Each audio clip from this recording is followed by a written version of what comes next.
Hi everyone. तो आज हम वीडियो करने वाले हैं कॉस्ट अकाउंटिंग की।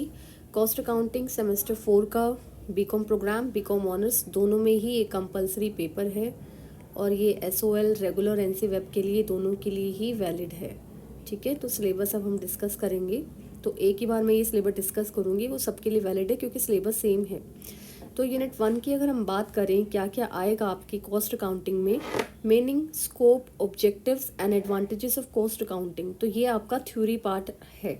इसी के साथ में इंपॉर्टेंट क्वेश्चन वो डिस्कस कर लेंगे अगर कुछ दिखेंगे मुझे, लेकिन थ्योरी में काफ़ी चीज़ें इसमें आएंगी, जैसे आपके ऑब्जेक्टिव एडवांटेजेस क्या क्या हैं, डिफरेंस क्या है फाइनेंशियल और कॉस्ट अकाउंटिंग में, डिफरेंट कॉस्ट कॉन्सेप्ट क्या है, उनकी क्लासिफिकेशन क्या है। उसके बाद overview of elements of cost and preparation of cost sheet for manufacturing sector. तो यहाँ तक देखा जाए तो थ्योरी ही बनती है आपकी, और इसमें आप अपना प्रैक्टिकल के एग्जाम्पल भी डाल सकते हो उसको थोड़ा सा इंपॉर्टेंट और रिफाइन दिखाने के लिए। उसके बाद role of a cost accountant in an organisation, यहाँ भी आपका थ्योरी क्वेश्चन बनता है। तो थ्योरी छोड़ के नहीं जानी चाहिए, थ्योरी से आपके ज़्यादा स्कोर बनेगा, क्योंकि कुछ बच्चे ऐसे होते हैं जो प्रैक्टिकल के ऊपर इतना ध्यान नहीं दे पाते किसी भी रीज़न की वजह से, या टाइम नहीं है जो भी कह लो, तो वो थ्योरी यहाँ से कर सकते हैं। उसके बाद cost of accounting standard, CAS four on cost of production, acquisition, supply of goods, provision of services and CAS 22 on manufacturing cost as amended from time to time.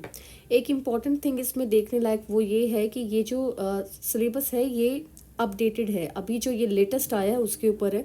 मैं ये बात क्यों कह रही हूँ अपनी हर वीडियो में, इसलिए क्योंकि मुझे अभी रिसेंटली एक ईमेल आई, एक बच्चे ने बोला कि उसने गलत पेपर का सिलेबस पढ़ लिया सारा का सारा, और अभी 2 दिन बचे हैं एग्जाम में और उसको पता नहीं चल रहा है कि न्यू सिलेबस या सही सिलेबस कौन सा है। तो इस वजह से ध्यान रखिए कि जहाँ से भी आप सिलेबस उठाए वो लेटेस्ट होना चाहिए, आप इसे अपने लेवल पे भी चेक कर सकते हो। ज़रूरत नहीं है कि हर चीज़ जो आपको दिखाई जाए वो सही भी हो, तो अपना सर्च रखो, अपनी तरफ से अपना दिमाग लगाओ, ये देखो कि ये सही भी है या नहीं। ऑलराइट, चलो यूनिट 2 पर आते हैं फिर। Elements of cost, material and employ cost. Material और एम्प्लॉय दो अलग अलग कंपोनेंट दिए हुए हैं। सबसे पहले हम मटेरियल की बात कर लेते हैं। मटेरियल में आएगा आपका accounting and control of purchases, storage and issue of material, techniques क्या क्या होंगी इन्वेंट्री कंट्रोल की, पीरियोडिक और perpetual system of maintaining inventory records क्या क्या होते हैं, and overview of methods of pricing of material issues, जिसमें आपका FIFO, LIFO and weighted average price method आता है। इंपॉर्टेंट क्वेश्चन आपका प्रैक्टिकल वाला यहाँ से बनता है, और जो ऊपर जो आपके क्वेश्चन है ये काफ़ी हद तक थ्योरी के माने जाते हैं। तो थ्योरी और प्रैक्टिकल का एक अच्छा कॉम्बिनेशन है जो आपको यहाँ देखने को मिलेगा।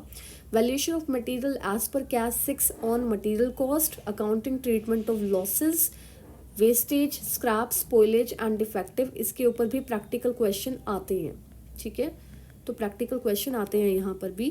Then employ cost, accounting and control of employ cost क्या होती है, टाइम कीपिंग और टाइम बुकिंग में क्या डिफरेंस होता है, इनका क्या क्या मीनिंग है, एम्प्लॉय टर्नओवर का मीनिंग क्या है, उसके मेथड क्या है मेजरमेंट करने के लिए, और अकाउंटिंग ट्रीटमेंट क्या है इसका।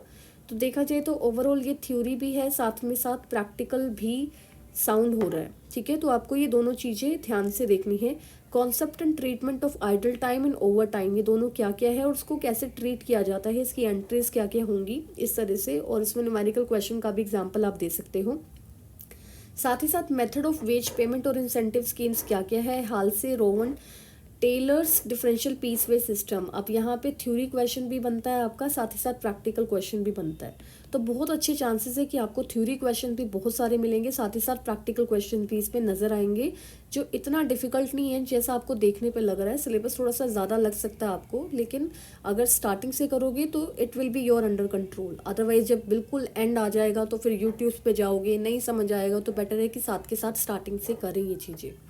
देन यूनिट 3 पे चलते हैं। यूनिट 3 में आपका है classification, allocation, apportionment and absorption of overhead. इसके ऊपर क्वेश्चन बहुत बार आता है, ये एक रिपीटेड क्वेश्चन है जो काफ़ी बार देखने को मिलता है डीयू में, तो ये छोड़ना नहीं है बेटा। Under and over absorption of overhead क्या होता है, इसका ट्रीटमेंट कैसे किया जाता है।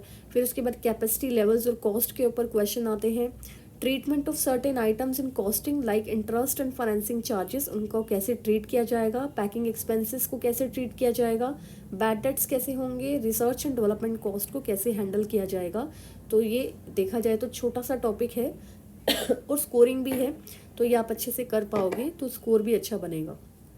Then unit 4, method of costing, job costing, contract costing, process costing including process losses, valuation of work in progress. Survey costing में आपको सिर्फ ट्रांसपोर्ट लेना है, तो इसमें थ्योरी क्वेश्चन प्लस प्रैक्टिकल भी बनते हैं, तो ये भी आपका छोटा सा है, तो आप यहाँ से भी स्टार्ट कर सकते हो अगर आपको लगता है कि आपको करना है किस तरह से। अगर आप SOL से हो या फिर आपके पास गाइडेंस नहीं है, तब भी आप छोटे छोटे यूनिट से स्टार्ट कर सकते हो।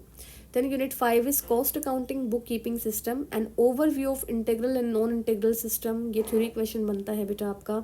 reconciliation of cost accounting profit with financial profits, यहाँ पे भी थ्योरी क्वेश्चन ज़्यादा आता है इस तरह से। अगर कोई न्यूमेरिकल क्वेश्चन है तो वो भी आप इसमें कर सकते हो। और that's it from my side. ये है आपके क्वेश्चंस जिसमें हमने थ्योरी और प्रैक्टिकल को मर्ज किया है। ये इस तरह से आपके पास एग्ज़ाम में आएगा।